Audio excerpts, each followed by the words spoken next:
Hello everyone. Hi. Welcome to another mathematics class. I am Miss Anne Okara, and today, as you can see on the screen, we're going to learn how to multiply and divide fractions. Now in our last class we looked at how to add and subtract fractions. That's why in today's class we're looking at how to multiply and divide fractions. So let's begin. So let's start with multiplying fractions. To multiply fractions is super easy as long as you follow the rule. And the rule is a very simple and short rule.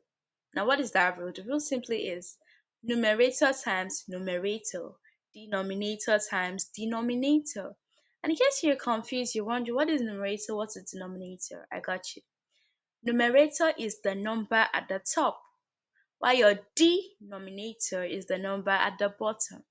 So top number times top number, bottom number times bottom number. That's just the rule of multiplication. That's why, as you can see on the screen, we have A over B times C over D. So that's going to be A times C and B times D. So you have A times C over B times D. That is simple. So looking at some proper examples now, we have 2 over 3 times 4 over 5. So 2 over 3 times 4 over 5. Now, how do we solve this? Remember our rule says what? Top number, that is numerator times numerator and denominator times denominator. So we're going to go straight and say 2 times 4 over 3 times 5. So 2 times 4 gives us 8. 3 times 5 gives us 15. So our final answer is 8 over 15. Now that we're going to leave that as our final answer because we cannot simplify. Remember that simplifying means what? To keep breaking down, to keep dividing until you cannot divide again. If you look at 8 and 15, nothing can divide them. So that has to be our final answer. So looking at another example, we have 3 over 4 times 8 over 9. So let's go. That means we're going to do 3 times 8 over 4 times 9. So 3 times 8 is 24. 4 times 9 is 36. Now, if you look closely at 24 and 36, a lot of numbers can divide them.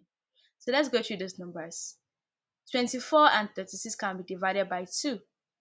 24 and 36 can be divided by 3. 24 and 36 can be divided by 4. 24 and 36 can be divided by 6. 24 and 36 can be divided by 12.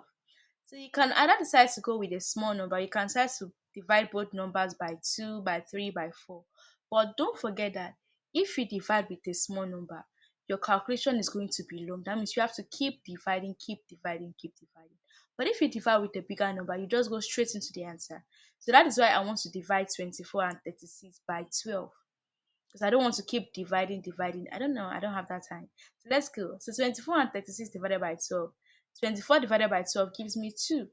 36 divided by 12 gives me 3. So boom, I've reached my answer. So the bigger the number I use to divide, the faster you get to your final answer. So 2 over 3 is my final answer because nothing can divide anymore. Now I want to show you something. There's kind of like a twist following the rules of multiplication. The rule is what? Numerator times numerator, denominator times denominator. But sometimes you don't have to just be multiplying. Especially when you multiply and it gives you big numbers. So what you can do is what? You can divide and break it down right from your question. Now using the question we used in our last example, still 3 over 4 times 8 over 9. If you look closely at the question, I can see that there's a relationship between 3 and 9. There's a relationship between 4 and 8. That means they can be divided, they can cancel out each other. So 3 cancelling out 9, that will be 3 here 1, 3 in 9, 3. 4 cancelling out 8, that will be 4 here 1, 4 in 8, 2. And now I've made my question much more simple. So my question is now what? From 3 over 4 times 8 over 9, my question now becomes 1 over 1 times 2 over 3. So that is much more easy to work with. So 1 times 2, 2.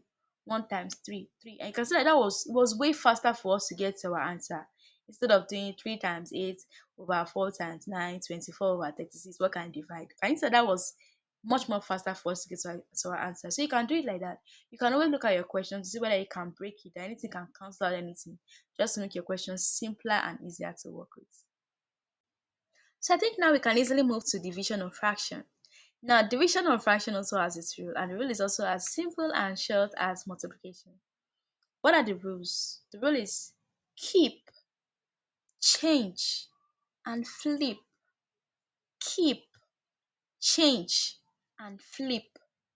Now, looking at this example, you have A over B divided by C over D. So which one do you keep? You keep the first fraction. You change your division sign and you flip the second fraction. Again, you keep the first fraction, you change your division sign to multiplication, and you flip the second fraction. That is why here I have A over B divided by C over D. So I'm going to keep A over B. That means I will not do anything to A over B. A over B remains A over B. Nothing changes about A over B. Now, what do I change? I change my division sign to multiplication. So my division has changed to what? Times. And what do I flip? I flip my second what? Fraction. And my C over D, when I flip it, that means I turn it. My C over D becomes what? D over C. So can you see what it has changed to from the screen? So following that rule, let's look at some examples. So our first example, we have 3 over 4 divided by 2 over 5. So which one do you keep? What do you change? And what do you flip? So let's keep the first fraction. So that means we're going to keep 3 over 4. Nothing happens to 3 over 4. So 3 over 4 is good and beautiful just the way it is. So 3 over 4 remains 3 over 4. My division has to change to times, so we change that. And my 2 over 5, we have to flip it like a somersault. And then what? We have 2 over 5 changes to 5 over 2. So our new question becomes 3 over 4 times 5 over 2. So since you know how to multiply fractions, you can easily do this. So we go and our answer becomes 3 times 5, 15. 4 times 2, 8. So 15 over 8. Now, nothing can divide. We cannot divide this. But what we can do is to leave our answer in mixed fractions. So how do we leave it in mixed fraction? We have 15 over 8. Now, what do we have to do? We have to go to multiplication table 8. Look for 15 in multiplication table 8. There is no 15, but there is a number that is kind of close to 15, and that number is still 8. 8 times 1 gives you 8. So since it's 8 times 1 that gives you that 8, you write 1. How many numbers are left out? 7. That means 1 remainder what? 7. So that gives you one whole number, remainder 7. So one whole number 7 over 8. And that's our final answer. So next example, we have 7 over 12 divided by 14 over 18. So following our rule, we keep 7 over 12. We change our division sign to times, and then we flip 14 over 18. So 14 over 18 becomes what? 18 over 14. So our new question is now what? 7 over 12 times 18 over 14. Remember I said that you don't have to multiply straight up. Let's first of all check. Is there anything that can cancel out? Yes, a lot can be cancelled out. Looking at what? 7 and 14. 7 can cancel out 14. So that's 7 here 1, 7 in 14 2. Looking at 12 and 18. They have a common number that can divide both of them. Now, 2 can go in 12, 2 can go in 18. 3 can go in 12, 3 can go in 18. 6 can go in 12, 6 can go in 18. But I said the bigger the number you use, the easier and faster you get to your answer. So, which number do you think I'm going to use? 6. Good. So 6 divided by, so 6 in 12, that is what? 2. 6 in 18, that is what? 3. So our new question is now what? 1 over 2 times 3 over 2. And that is simpler and easier to work with. So 1 times 3 gives us 3. 2 times 2 gives us 4. And this is going to be our final answer because nothing can divide anymore. So you can see that it's very easy for you to multiply and divide fractions. So for multiplication, just do your numerator times numerator, denominator times denominator. But sometimes you have to check to see if anything can cancel out or reduce any other thing. And that makes your question easier and faster to work with. While for your division, you have to keep the first fraction, change your division to times, and flip the second fraction. So now practice time. So the first question we have 2 over 3 times 5 over 7. I believe you can do that. Second question we have 5 over 6 divided by 2 over 3. Third question 7 over 10 times 15 over 21. And finally 9 over 14 divided by 3 over 7. I'm sure you're going to do great in this questions.